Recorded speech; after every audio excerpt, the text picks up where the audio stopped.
Good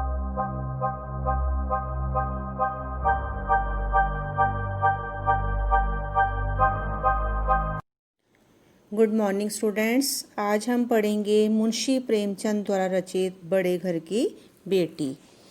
हमने पढ़ा था कि आनंदी जो थी वह एक बड़े भूप सिंह की बेटी थी, उनकी चौथी संतान थी। भूप सिंह उसे बहुत प्यार करते थे और जब आनंदी अपने नए घर में आई थी, ससुराल में आई थी, तो उसने अपनी किसी भी सुख सुविधा का ध्यान नहीं रखा था और स्वयं को परिस्थिति के अनुकूल ढाल लिया था और वह अब छोटे से घर में रहकर अपने ससुराल के लोगों का बहुत ध्यान रखती थी, कभी भी कोई शिकायत नहीं करती थी।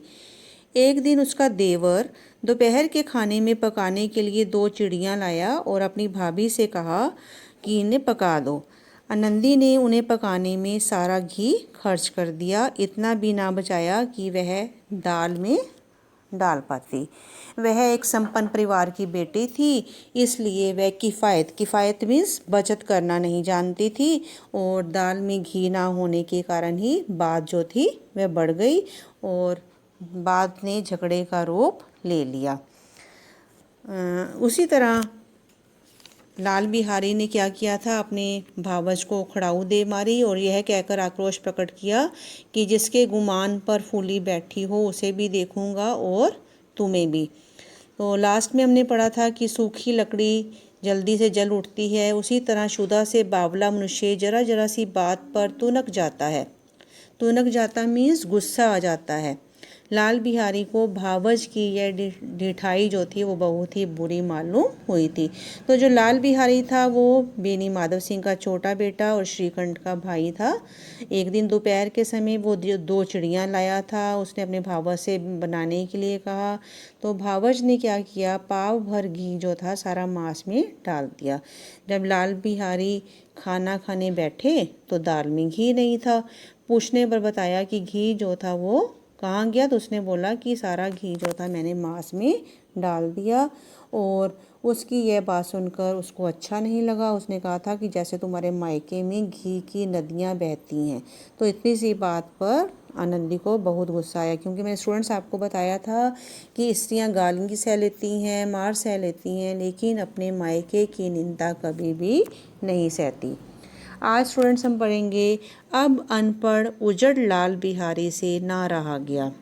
खड़ाऊ उठाकर आनंदी को जोर से फेंकी और बोला, जिसके गुमान पर फूली हुई हो उसे भी देखूंगा और तुम्हें भी। अंडरलाइन, जिसके गुमान पर फूली हुई हो मतलब घमंड। तुम जिसके घमंड पर फूल रही हो, तो अब वो उस पर क्या कर रहा है, ताना कस रहा है कि तुम किसके घमंड पर फूल रही हो। तुम अपने मायके और अपने पति दोनों पर ही तुम फूल रही हो, घमंड कर रही हो। उसे भी देखूंगा और तुम्हें भी। आनंदी ने हाथ से खड़ाऊ रोकी, सिर बच गया, पर चोट कहाँ लगी, उसकी उंगली में काफ़ी चोट आई। क्रोध के मारे हवा से हिलते हुए पत्ते की भांति कांपती हुई अपने कमरे में आकर खड़ी हो गई। क्रोध के मारे हवा से हिलते हुए पत्ते की भांति कहने का मतलब कि वो डर कर ऐसे खड़ी हो गई अपने कमरे में आकर। स्त्री का बल और पुरुषत्व का घमंड होता है। स्त्रियां जो हैं वो क्या करती हैं, अपने बल का प्रयोग करती हैं, और जो पुरुष हैं वो अपने घमंड का प्रयोग करते हैं। आनंदी खून का घूंट पीकर रह गई। खून का घूंट पीकर रह जाना मीन्स अपमान सहकर रह जाना। श्रीकंठ सिंह जो थे वो शनिवार को घर आया करते थे। कब घर आया करते थे, शनिवार को घर आया करते थे। बृहस्पति को ये घटना घटी थी और 2 दिन तक आनंदी जो थी वो कोप भवन में रही। कोप भवन होता है मतलब गुस्से से एक ही कमरे में बैठी रही, उसे बोलते हैं कोप भवन। 2 दिन, कितने दिन आनंदी बैठी, 2 दिन तक आनंदी कहाँ रही, कोप भवन में रही। कोप बोलते हैं गुस्सा, गुस्सा करके जैसे हम रुस के बैठ जाते हैं ना स्टूडेंट्स, जब हम अपने मम्मी से नाराज़ हो जाते हैं या खाना हमें अच्छा नहीं लगता तो हम रुस जाते हैं, हम नहीं खाएंगे या ये खाना नहीं। इसी प्रकार से वह भी नाराज़ होकर कोप भवन में बैठ गई। ना कुछ खाया ना कुछ पिया, बस श्रीकंठ की बाट देखती रही। बाट देखना मीन्स राह देखना।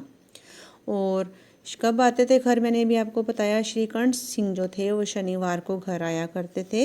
अंत में शनिवार को वे नियमानुसार संध्या समय घर आए। संध्या समय मीन्स शाम के समय। और बाहर बैठकर कुछ इधर उधर की बातें, कुछ देश काल संबंधी समाचार तथा कुछ नए मुकदमे आदि की चर्चा करने लगे। यह वार्तालाप मीन्स बातचीत। वार्तालाप मीन्स बातचीत 10 बजे तक चलती रही।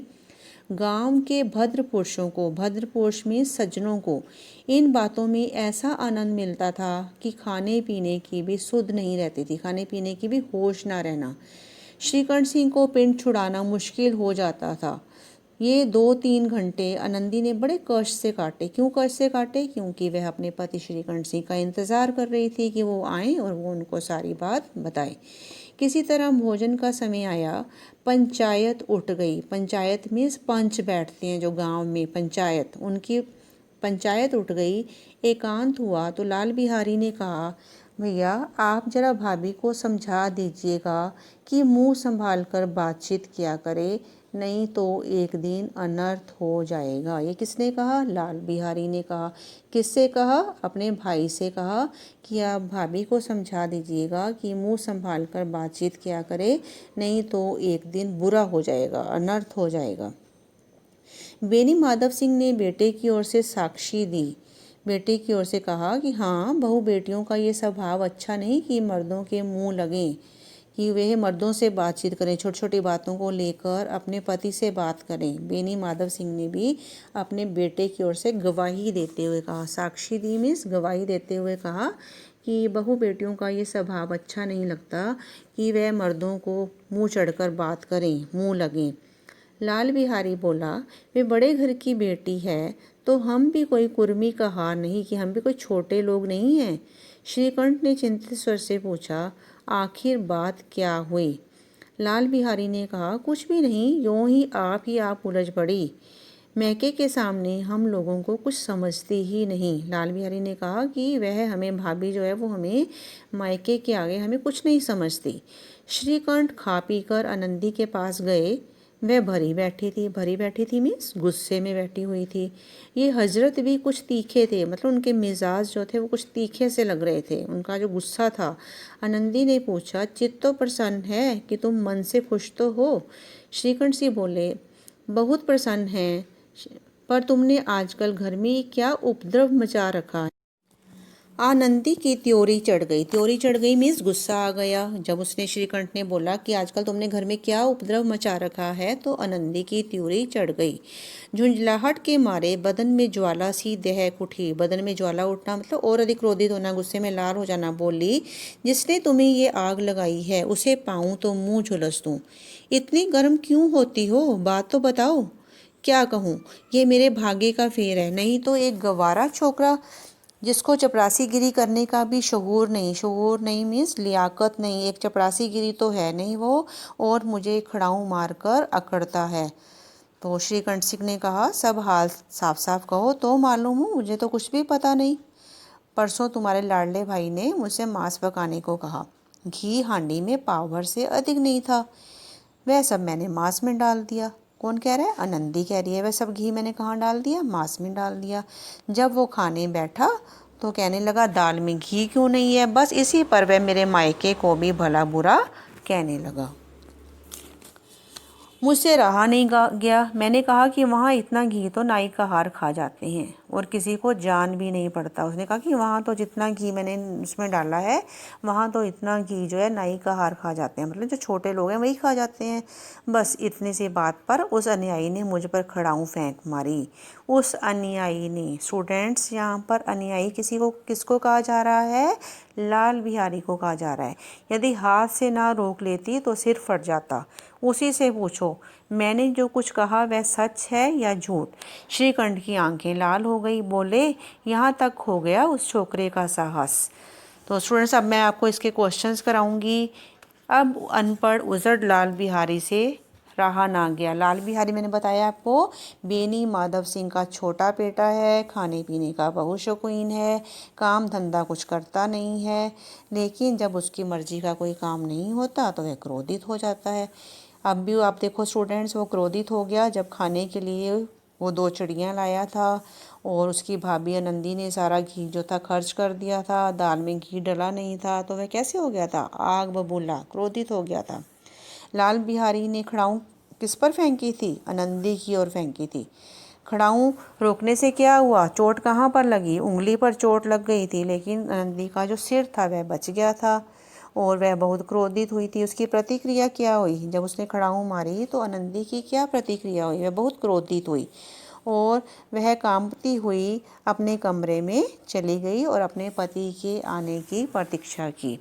जिसके शब्द का प्रयोग बताइए स्टूडेंट। जिसके गुमान पर फूली हुई हो, उसे भी देखूंगा और तुम्हें भी। जिसके शब्द का प्रयोग किसके लिए किया गया है? यहाँ पर आनंदी के पति श्रीकंठ के लिए किया गया है।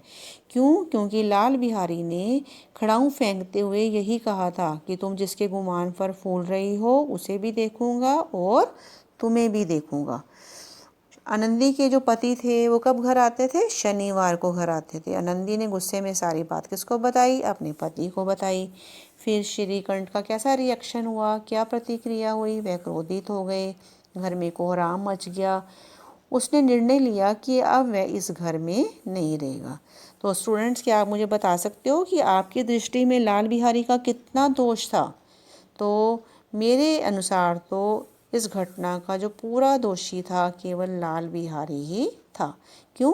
आनंदी तो बेचारी हर स्थिति में अपने पति के परिवार वालों के साथ संयम से काम लेती थी, हर परिस्थिति से समझौता करती थी, और फिर भी वह व्यक्ति जो कुछ काम धाम धंधा नहीं करता था, लाल बिहारी ना ही पढ़ा लिखा था, ना काम धंधा करता था, और वह गवार अपनी भाभी का अपमान करे तो यह बात बिल्कुल भी ठीक नहीं थी।